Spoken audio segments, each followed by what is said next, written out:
the limited edition case for you. Drink up, sir. I think we've already established that was 3 years ago. The rest of the case is available for the bar, and I recommend you all have one for your special edition.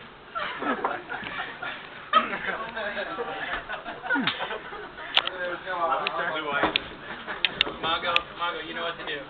Oh, I know what to do. You're in my seat. First of all, it's 2 pence in solo. So that's the solo, sir.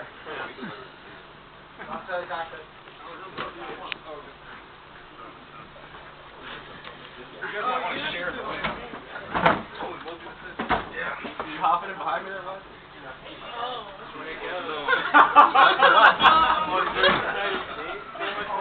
That's not good.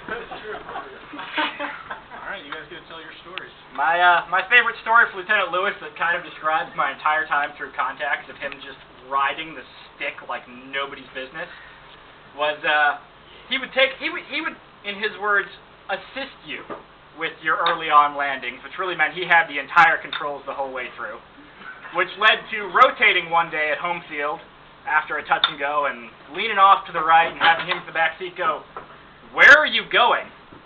"Sir, I thought you had the controls. We're 10 feet off the ground, nobody's touching anything, just kind of drifted along towards the tower." And that was every contact touch and go I had. Sounds like you suck a lot. I can neither confirm nor deny, sir. Yeah. Alright, I know that I should have some really funny story or something to say about Lieutenant Lewis, but as most of you know, he's not funny. So I don't have anything funny. However, I do have a few things that I learned about him and from him throughout the course of training. One, he's a big fan of Meatloaf and Justin Bieber. Oh, and the food Meatloaf, just to clarify as well. I learned that wave-offs are free. However, an untrimmed aircraft is not, which is why I have a 6-pack of some really crappy beer that he likes. -1, because he wasn't here last week for my selection to drink it, so I have one for you, you get 5. And then, I guess the last really important thing that I learned was the real reason why we don't fly south of Langley Road. And it's not because of airspace restrictions or anything like that, it's because real pilots fly south of Langley Road. Well said. But that's pretty much it. I got pretty lucky with a solid on-wing partner. Here, so. Hey, number 1, you need to learn from number 2. Alright. Well, a little bit. Yeah, you guys might have thought you were great partners. Weren't bad on wings as far as they go. We're not good on wings by any means. Show up day 1, got a Huey Door crew chief gunner, steely-eyed killer. Shows up, he goes, "Sir, I'm a WTI. I got this." I was like, "You know that was in the back, and now you got to fly." He says, "Sir, I said WTI." So, showed up day 1. Actually ended up really knowing his stuff, knocking the briefs out of the park.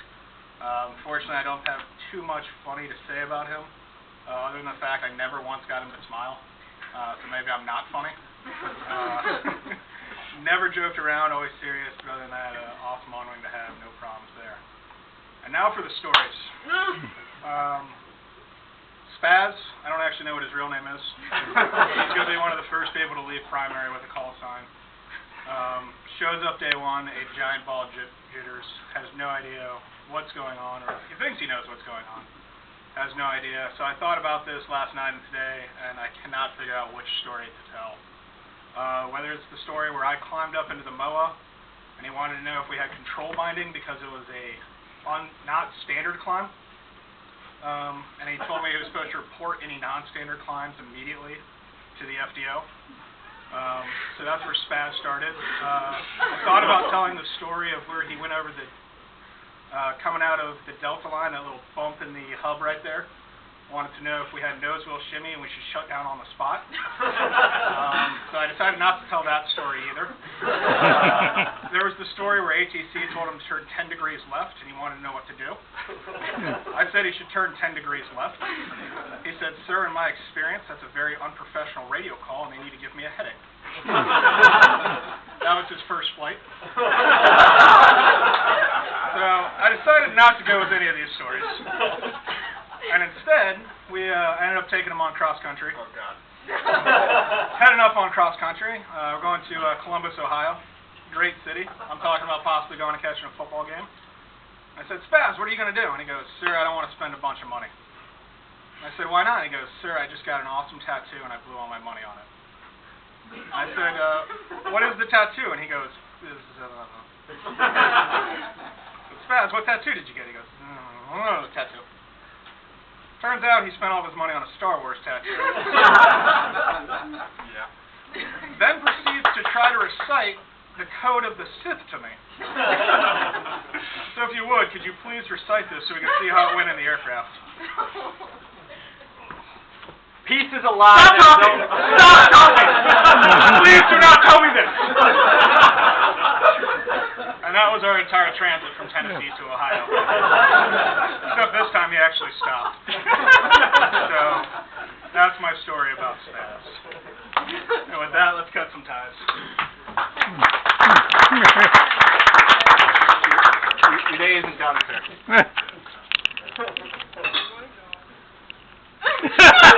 That's awesome. I'm not trying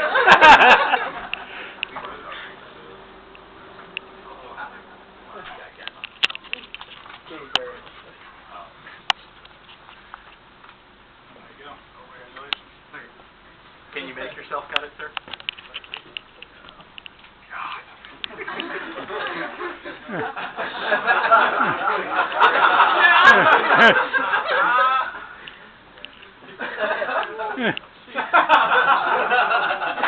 sir.